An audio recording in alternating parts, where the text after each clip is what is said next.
Abra comigo a sua Bíblia, no Evangelho que escreveu Lucas, capítulo de número 18. Jesus e o homem rico. Certo homem importante perguntou a Jesus: Bom mestre, que farei para herdar a vida eterna?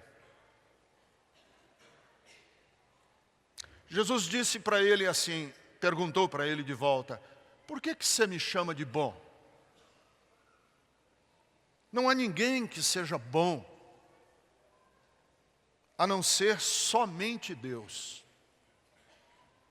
Você conhece os mandamentos: não adulterarás, não matarás, não furtarás, não darás falso testemunho, honra teu pai e tua mãe. Tudo isso, ele respondeu, eu tenho obedecido desde a minha adolescência. Ao ouvir isso, disse-lhe Jesus: falta a você uma coisa. Venda tudo o que você possui, dê o dinheiro aos pobres e você terá um tesouro no céu. Depois você vem e segue-me. Ouvindo isso, o rapaz ficou muito triste, porque ele era muito rico. Vendo que ele estava triste, entristecido, Jesus disse para ele assim: como é difícil um rico entrar no reino de Deus. De fato, é mais fácil passar um camelo pelo fundo de uma agulha do que um rico entrar no reino de Deus. Os que ouviram essa pergunta disseram então: quem pode ser salvo? Jesus respondeu: o que é impossível para os homens é possível para Deus. Pedro lhe disse: nós deixamos tudo o que tínhamos para seguir. Jesus disse a ele: eu te digo a verdade, Pedro.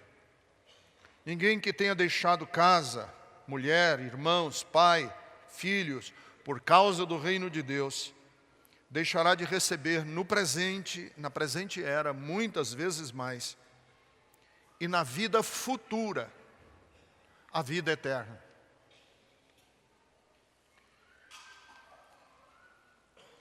Eu sempre fui, na minha infância, muito apaixonado pelos olhos do meu pai. Meu pai tinha os olhos muito azuis, que às vezes, quando estavam debaixo de alguma luz, eles ficavam verdes. Meu pai tinha um olho sedutor.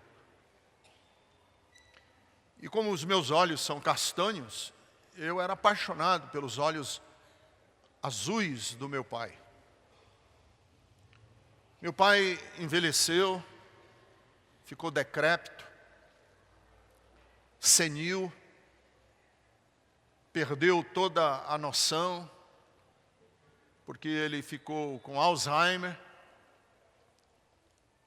E eu estava aqui em Fortaleza e recebi a notícia que meu pai tinha morrido. Peguei o avião aqui em Guarulhos, rumo a Fortaleza. E no trajeto, nas 3 horas de avião que separam São Paulo de Fortaleza, eu pensei comigo assim: eu quero ter a oportunidade de ver os olhos do meu pai pela última vez. E pensei comigo que aquela seria a última chance que eu ia ter de ver os olhos do meu pai. Cheguei no velório e, para minha surpresa, os olhos do meu pai estavam semi-abertos. Aquele olhar do morto, semi-aberto. E a primeira coisa que eu fiz foi olhar os olhos do meu pai. Mas eles não eram mais azuis. Os olhos do papai eram olhos de um morto, baços. tinham aquela cor embaciada do morto. Eu fechei as pálpebras do meu pai, baixei as pálpebras dos seus olhos e pensei, ele já não está mais aqui. Meu pai se foi. Eu não tive chance de ver os seus olhos, porque ele já não está mais aqui, ele se foi. Mas ele se foi para onde? Essa é uma pergunta que todos nós temos, que já fizemos ou vamos fazer algum dia na nossa vida. O que acontece com a pessoa quando ela morre? Alejandro Iñárritu fez um filme que ficou muito popular e muito famoso, chamado 21 gramas. Porque o Iñárritu, o Alejandro Iñárritu, tomou conhecimento de um médico chamado Duncan Douglas, que em 1907, portanto há 100 anos, esse médico meio doido, fez um experimento com 6 pessoas. Pacientes terminais. Ele pesou o paciente terminal segundos antes da pessoa morrer e pesou o cadáver logo depois que ele tinha morrido. E Duncan McDouglas, esse médico, constatou que as pessoas, quando morrem, perdem cerca de 21 gramas. Entre 21 e 28 gramas. Ficam mais leves. E criou-se essa noção popular, esse senso comum, de que a alma pesa 21 gramas. Eu já tive a oportunidade de conversar com médicos. Inclusive conversei com um médico ateu, agnóstico. E ele disse, olha, Ricardo, o experimento desse médico é um experimento não científico. Mas há um consenso entre muitos médicos de que sim, quando a pessoa morre, perde uma energia vital. Porque é uma lei da natureza que nada se perde, nada se transforma. Ou nada se perde, nada se cria, tudo se transforma. Então, quando a pessoa deixa de existir, aquele elemento vital, isso um médico ateu me explicando, essa energia sai, some, porque ele morreu. O coração para de bater, o pulmão para de fazer o movimento de sístole e diástole, as energias cerebrais dos neurônios cessam, essa energia some. Mas ela some para onde? Ele disse, eu não chamo de alma, porque eu não creio em alma, o médico me falou. Eu creio em energia, essa energia sai. Aí ele disse, na minha cabeça de ateu, a única pergunta que eu tenho é se essa energia sai organizada ou desorganizada. Não há tema que nos intrigue mais do que o tema da morte. Que coisa, alguém morrer. Há pouco estava com a gente e de repente já não existe mais. Que coisa incrível. O que significa de verdade morrer? A gente simplesmente se acaba, puft,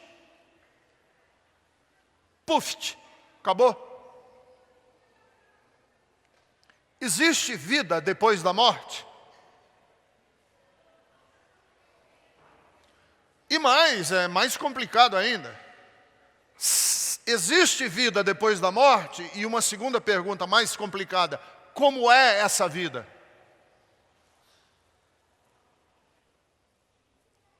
Um homem aproximou-se de Jesus com essa indagação. O texto diz que era um homem muito rico. Ele com certeza sabia que havia uma controvérsia entre dois grandes segmentos judaicos: os saduceus e os fariseus. Os fariseus acreditavam na ressurreição e os saduceus não. E havia essa disputa, essa inquietação. Uns diziam, não, a gente acaba e acabou. Outros diziam, não, a gente continua. Há ressurreição dos mortos. Outros diziam, não. E esse rapaz está com essa dúvida. Ele com certeza viu alguém morto, como eu vi já várias vezes, pessoas mortas. Paulo, o apóstolo Paulo, não fugiu do tema. Porque era um tema e é um tema que nós temos todos que olhar para eles.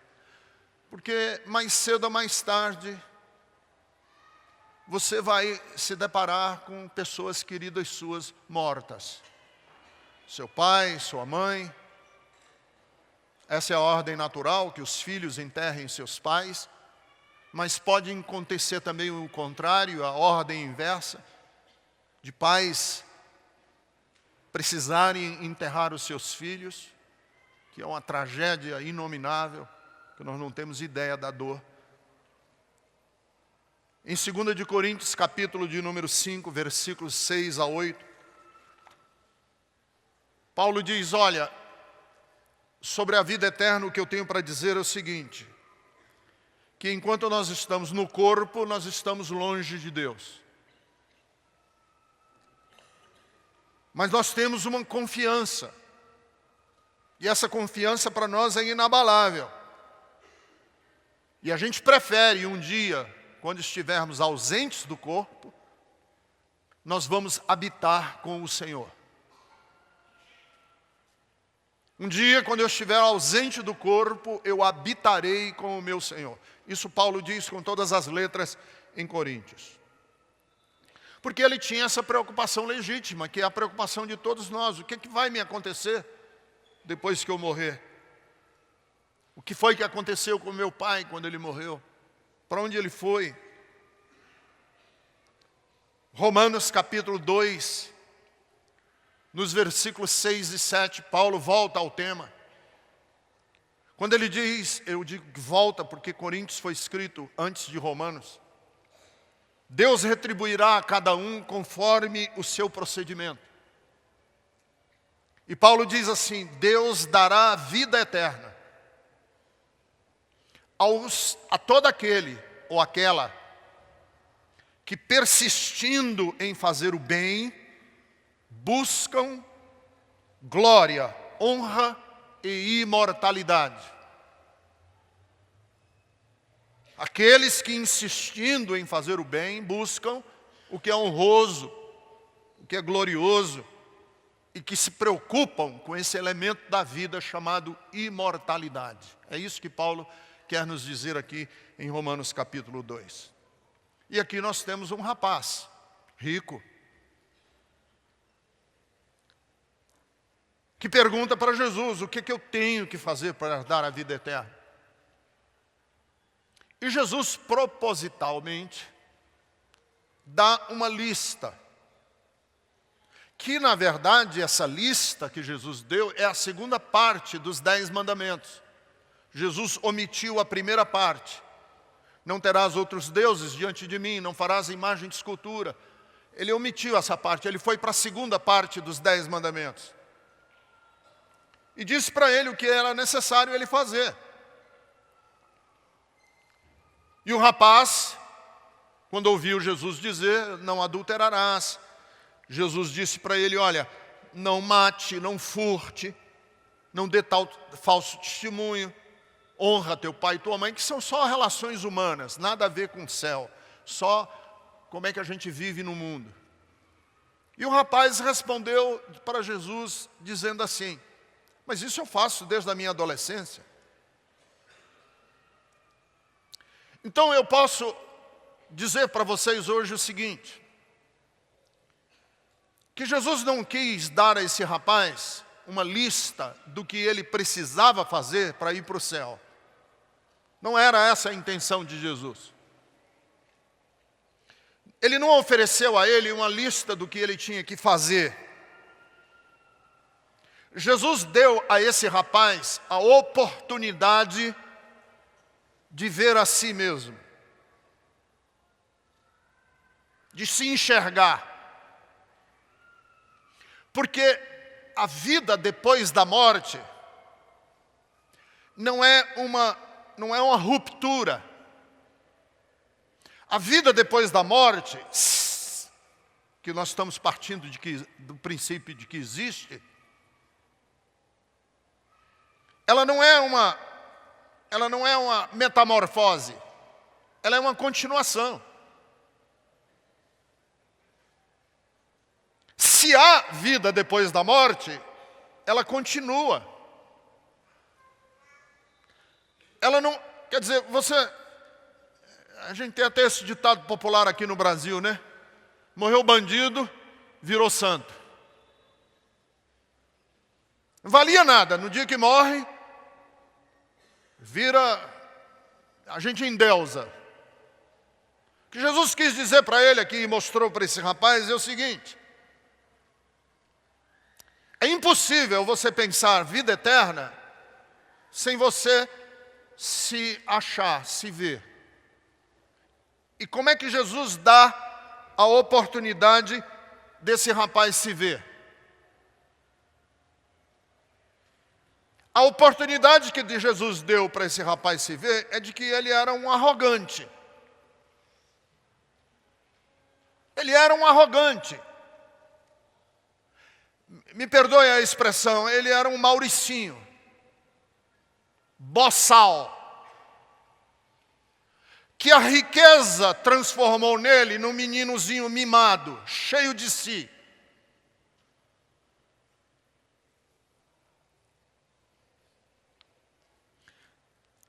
E que vida eterna, se você quer pensar, olhe para quem você é.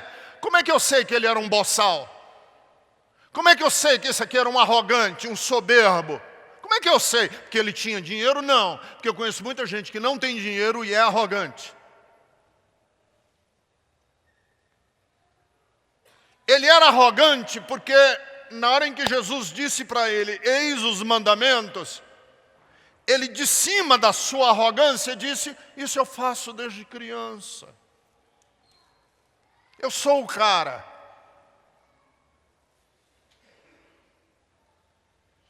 Então eu posso deduzir e dizer o seguinte, o que é vida depois da morte? É continuar quem você é. E a Bíblia diz isso. Quando ela mostra para a gente que o reino de Deus não é necessariamente um lugar. Tem gente que quer ir para o céu para andar em ruas de ouro. Eu digo assim, basta ir para a Disneylândia. Lá tudo varridinho, tudo bonitinho. Basta ir fazer uma viagem a Dubai. Cidade super organizada, não tem lixo, tudo é certo. Não precisa ir para o céu. O que faz céu ser céu, não é que tem rua de ouro, muro de jaspe, não é que tem coisas lindas lá, fontes, e como querem os muçulmanos, virgem à disposição dos homens. Não é isso. O que faz céu ser céu é que Deus está lá. É que Jesus está lá.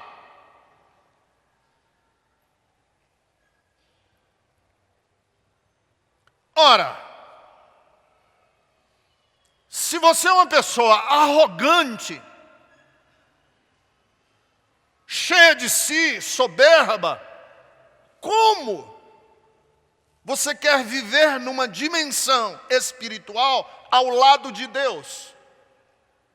Ao lado de Jesus, que era meigo, doce, gentil, acolhedor das crianças, compreensivo com os marginalizados da vida. Como você quer viver nessa dimensão ao lado de Deus?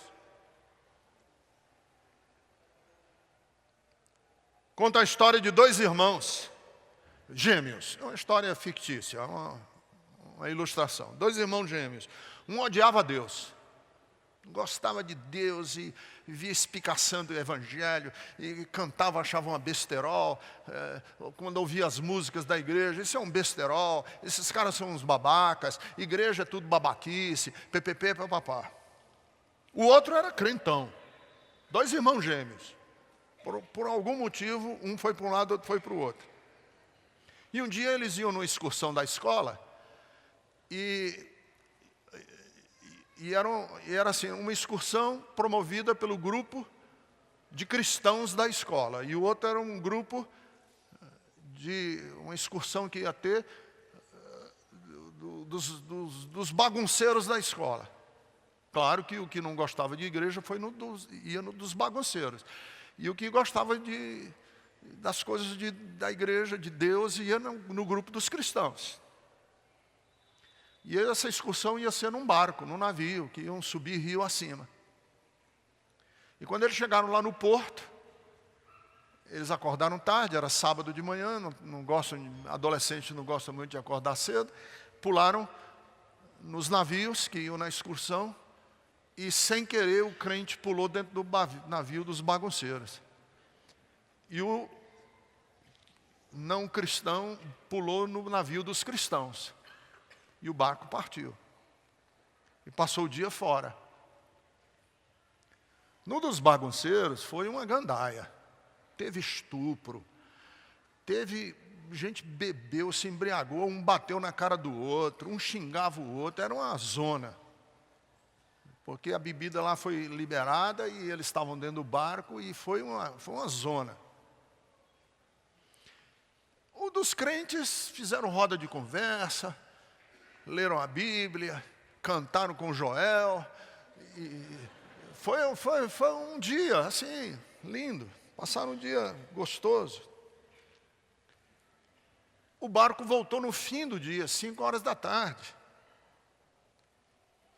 E perguntaram ao que estava com o crente, que estava no barco da bagunça, que teve até estupro, teve abuso, teve violência, um bateu no outro de pau. Como foi o seu dia no meio dessas pessoas? E o cristão falou, cara, eu pensei que o inferno não existisse. Eu estava no inferno e não sabia. E o que não gostava dos crentes, não gostava de Bíblia, não gostava de cantar com Joel, estava no barco dos crentes. E aí perguntaram, e aí, como foi o seu dia entre os crentes? Ele falou, foi um inferno. Foi um inferno. Porque eu não sei como é que vocês aguentam esse lero-lero. Não sei como vocês aguentam essas músicas chorosas e melosas. Eu não sei, eu não gosto. Quando Jesus diz para o rapaz, aqui estão os mandamentos. E o rapaz disse, isso eu cumpro desde. Ele mostrou quem ele era. Um soberbo, um arrogante. E o que é que fica implícito, não dito, implícito? Fica implícito que se o reino de Deus é um reino de relações, e principalmente de relações com Deus, eu não sei para onde você vai depois que você morre, mas eu posso dizer com você com toda segurança, você se sentiria muito mal se você tivesse que passar a eternidade com Deus. Você preferiria o inferno. Você ia preferir o inferno. Eu conheço gente que vem aqui na Bethesda, aliás, betesdenses, gente da igreja Bethesda, que vem arrastado para o culto. Arrastado. Às vezes é o seu marido, ou às vezes é a sua mulher, às vezes são os filhos que forçam os pais a vir. Vamos, papai. Aí o pai diz assim, tem que ir, né? Tem que ir, né? Aí o filho disse, vai, vamos pai, vamos papai, vamos mamãe. Ah, eu estou com tanta preguiça. Eu não sei para onde você vai quando você morrer. Mas se a pessoa de Deus é um incômodo na sua alma e no seu coração, se você se acha superior demais, você não precisa de um salvador, Jesus para mim é irrelevante, porque eu sou o cara, eu consigo, eu me resolvo. Tão diferente do Salmo 121, quando disseram assim, o salmista disse, alegrei-me quando me disseram, vamos à casa do Senhor. Ou talvez o Salmo 84, eu estava esperando que a gente cantasse aqui. O pardal encontrou casa, a andorinha ninho para si. Eu encontrei teus altares, Senhor Deus. Você não tem gratidão a Deus por nada. Você não tem... Jesus para você é um bobão. Mensagem do Evangelho. Eu não sei para onde você vai, mas eu posso dizer para você com certeza que a mensagem do reino de Deus é uma mensagem de relacionamento. E a minha alma anela e até desfalece pelos átrios do Senhor, e o meu coração e o meu corpo cantam de alegria a menção do nome de Jesus. Certos dias eu li um historiador e ele dizia assim, algumas coisas eu gostaria de estar presente. Eu gostaria de estar presente no dia que Victor Hugo leu para a Academia Francesa de Letras um texto de Os Miseráveis. Eu gostaria de estar lá, pagaria qualquer preço. Eu gostaria, eu daria tudo que eu tinha para estar nos pés do monumento a Lincoln, em Washington, D.C., quando Martin Luther King se levantou e fez aquele... Eu já vi tantas vezes a filmagem, eu tenho um sonho. Eu falo, eu faria tudo. Eu andaria de joelhos daqui até os Estados Unidos para ir ver, para estar lá. Mas eu quero dizer para vocês, entre todas essas... Eu gostaria de ver Roma no seu esplendor, quando era a cidade de mármore. Eu gostaria de conhecer Roma, a cidade de mármore, no esplendor de Roma, na época dos Césares. Mas eu gostaria, mais do que qualquer coisa, acima de todas as coisas, de me sentar na relva do Monte Sião, nos arredores de Jerusalém, e ouvir um carpinteiro se colocar em pé e começar um sermão que durou 3 capítulos de Mateus. E ele introduziu a sua mensagem dizendo, bem-aventurados os pobres de espírito. E termina dizendo, bem-aventurado vocês, que foram perseguidos por causa da justiça. E quando disserem todo mal contra vocês, como eu gostaria de ouvir o sermão do monte dos lábios de Jesus e não de terceiros. A pregação do Evangelho envolve essa noção. Quando eu falo da morte, eu falo do encontro desse homem com Jesus, quando ele pergunta, Senhor, o que eu preciso fazer para herdar a vida eterna? E entre todas as pessoas com quem Jesus conversou, esse foi o único a quem ele disse, vai, vende tudo que você tem e dê aos pobres. Essa é uma regra que nós cristãos devemos usar nas nossas vidas? Com certeza não. E digo isso não porque eu esteja com medo de me desfazer dos meus bens. Porque na verdade, quando Jesus mostrou os mandamentos e disse, cumpra, Jesus não estava dando a ele uma aula de neurolinguística, faça isso, isso, isso. Queria mostrar a ele, isso é você. Quando Jesus diz para ele, vá à venda tudo o que tem, ele não estava mandando diretamente ele vender. Jesus estava dando a esse rapaz a oportunidade de ver onde estava o coração dele. Eu quero mostrar, jovem, onde é que está o seu coração. Porque quando eu estou entre o meu desejo de posse e o meu desejo de vida, o que é que prevalece? Posse ou vida? É isso, Jesus quis mostrar para ele. E o texto diz que o rapaz deu as costas para Jesus e foi embora triste. Triste porque entre integridade, sentimentos, vida e riqueza, ele optou pela riqueza. E ele sabia que estava fazendo a escolha que comprometeria a sua vida eterna. O Vili fez um vídeo e colocou no YouTube em que ele diz assim, eu duvido que no leito de morte, no hospital, minutos antes de morrer, uma pessoa lamente não ter comprado mais, não ter tido mais posses. No leito da morte, o único lamento que a gente ouve das pessoas são os beijos que eu devia ter dado mais, as pessoas com as quais eu devia ter me relacionado melhor, os perdões que eu devia ter oferecido e recebido. São os nossos relacionamentos que contam na vida, mas nós, sabendo que existem coisas que são valorosíssimas para a nossa história, a gente abre mão delas em nome da posse. O meu céu será definido por aquilo que me dá maior alegria. Qual é o seu céu? É aquilo que lhe dá maior alegria. Presta atenção, Jesus não advoga a pobreza. Jesus nunca advogou a pobreza. Não há nada de espiritual na miséria.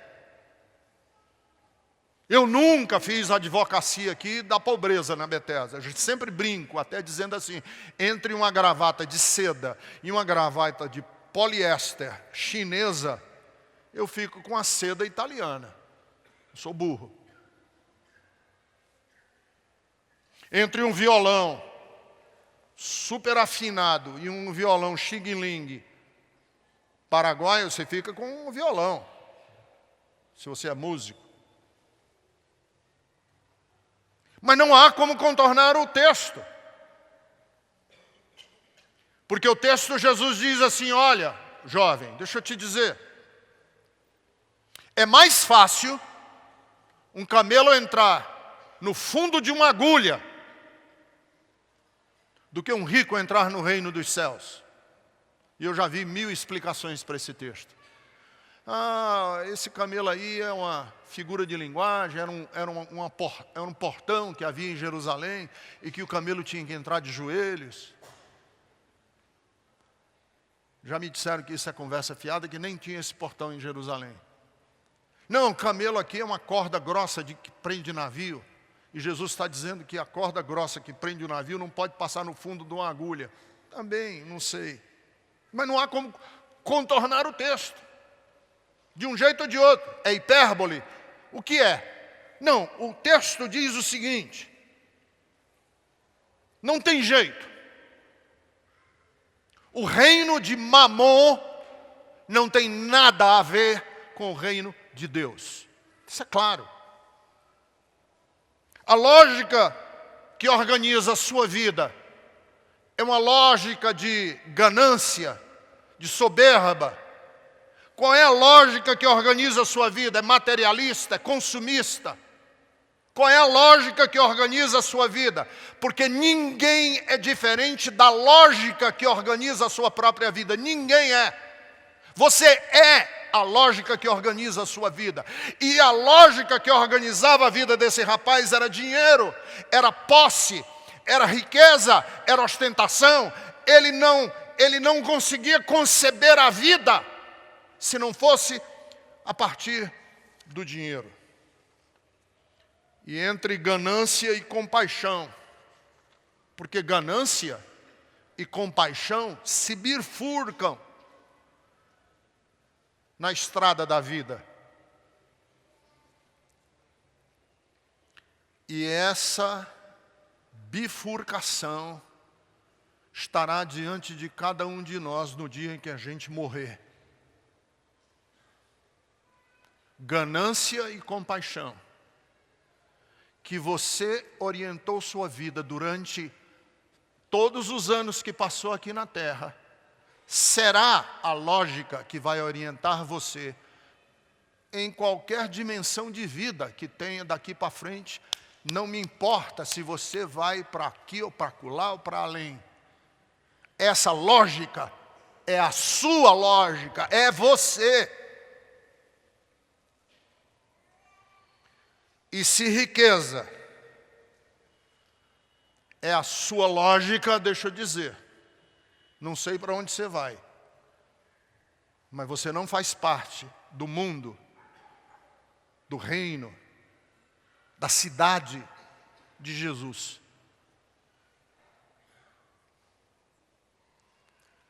E aí a mensagem é essa. É a capacidade da gente dizer qual é a lógica que vai nos orientar e que nos orienta. E eu vou terminar dizendo aqui o seguinte, porque minha hora está avançada. Jesus revelou ao rapaz que Deus é amor.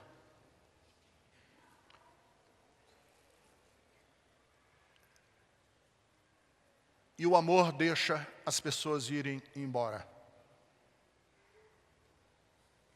O texto diz que o rapaz deu as costas e foi embora triste. Por quê que ele foi embora triste? Porque Deus é amor. E o amor só tem interesse em pessoas amáveis.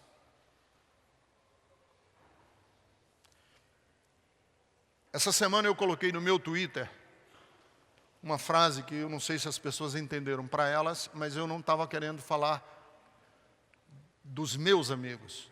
Eu estava querendo falar da minha relação com Deus. Coloquei assim no meu Twitter essa semana. Um amigo que se sente obrigado a ser seu amigo, em questão de tempo, ele se afastará de você. Um amigo que se sente obrigado a ser seu amigo, é questão de tempo, ele vai se afastar de você. Por que esse rapaz deu as costas para Jesus? Porque na verdade, ele deu as costas e foi embora triste, porque na verdade não tinha nenhuma empatia. Você não é meu amigo, não tem nada a ver com você. Você não me desperta nada. Você não desperta nada dentro de mim. E eu entendo que existem muitas pessoas que não querem nada com Deus. Eles querem usar Deus. Como eu já falei aqui na Bethesda e repito, de uma jovem aqui na Bethesda que uma vez me procurou, ou a mãe pediu para eu aconselhá-la, era uma adolescente rebelde, a mãe pediu para eu conversar com a filha. E eu conversei com a menina e ela disse assim para mim: pastor, deixa eu te dizer uma coisa, eu odeio ter que amar Deus. Pois deixa eu dizer, esse tipo de relacionamento Deus não tem interesse. Eu não tenho interesse em uma pessoa que odeia ter que andar comigo. Eu odeio ser seu companheiro. Eu não tenho interesse. Eu tenho interesse em relacionamentos livres. De pessoas que dizem, cara, você é precioso para mim, eu quero ser seu amigo. Meu pai foi preso político, e eu lembro, quando ele contava para mim, ele disse, olha Ricardo, vários amigos meus, quando eu venho andando na calçada, quando me veem, eles descem a calçada, atravessam a rua para não terem que me cumprimentar. Amigos, eram meus amigos de caserna, meus amigos de quartel, meus amigos. Hoje, descem a calçada para não precisarem falar comigo. E eu aprendi o valor da amizade livre. E eu quero falar para vocês que é a única que interessa a Deus. Se você odeia ter que amar a Deus, só porque você está com medo do diabo, e que você não está querendo ir para o inferno, Deus está dizendo para você, não pode ir. Eu sei que você vai triste, mas você pode ir, não tem problema. E eu quero falar para vocês, terminar dizendo assim. A pergunta da minha pregação inicial foi: onde você vai quando morrer? A pergunta propositalmente está errada. Porque a pergunta certa, a partir de Lucas, capítulo 18, é: com quem você vai passar a sua eternidade? Ao lado de quem você vai passar a vida depois que você morrer? Em que barco você quer entrar no dia que você der o último fôlego de vida? Com quem? Ao lado de quem? Você enfrentará o que nós chamamos de eternidade. A mim não interessa onde. Interessa onde. Porque você pode ter o palácio, tomar Rivotril, ter à sua disposição os melhores psiquiatras, viver como nababo, com dinheiro sobrando pelo ladrão, e sua vida ser miserável. Uma coisa não tem nada a ver com a outra. Vida, céu, tem a ver com os nossos relacionamentos, com quem a gente vive e com quem nós vivemos. Aqui, lá, além, para depois, não sei, não vou nem entrar nesse mérito. Eu só quero que você pergunte o seguinte: você teria de coragem de dizer para ele o que Pedro disse, quando ele disse, que Pedro disse assim: ó, Jesus, está muita gente indo embora, muita gente está te abandonando, e como Jesus só se interessa por amigos verdadeiros, ele não interessa com gente que o utiliza, com relacionamentos utilitários, Jesus disse para o Pedro, Pedro, a porta de ir embora está aí, se você quiser ir, você pode ir também. Fica aqui quem quer. Aí Pedro olhou para ele e disse: Senhor, para onde iremos nós? Só Tu tens as palavras de vida eterna. Para onde eu vou? O que é que eu vou fazer? Meu coração é Teu. Eu sou cristão, não é porque eu estou interessado em ir para o céu e ganhar o céu. Eu sou cristão porque eu amo Jesus, por tudo aquilo que Ele ensinou, por quem Ele é. Ele seduz, cantando aqui esses hinos, essas canções. Eu me arrepiei até o tutano da alma. Porque eu dizia assim para mim mesmo: é isso, é Jesus. Minha vida és Tu. Eu gosto de falar de Ti. Eu gosto de falar para as pessoas que estão quebradas na vida sobre Ti. Eu gosto de falar de Jesus para o mundo. Eu gostaria de colocar um megafone na cidade de São Paulo. É por isso que eu quero ter um programa de rádio, porque é uma forma de colocar um megafone na cidade de São Paulo, para eu falar de Jesus, o escolhido dos milhares para nós, Ele é o escolhido dos milhares. Ele é a razão do meu viver. Ele é a razão da minha canção. Ele é a razão da minha poesia. Ele é o que enxuga as minhas lágrimas. Ele vai comigo na estrada íngreme da vida. E tenho certeza absoluta que no dia que eu der o meu último fôlego de vida, o nome Jesus estará dentro do meu peito, porque Ele é a minha esperança eterna. Fique em pé comigo e nós vamos encerrar a nossa reunião hoje pela manhã.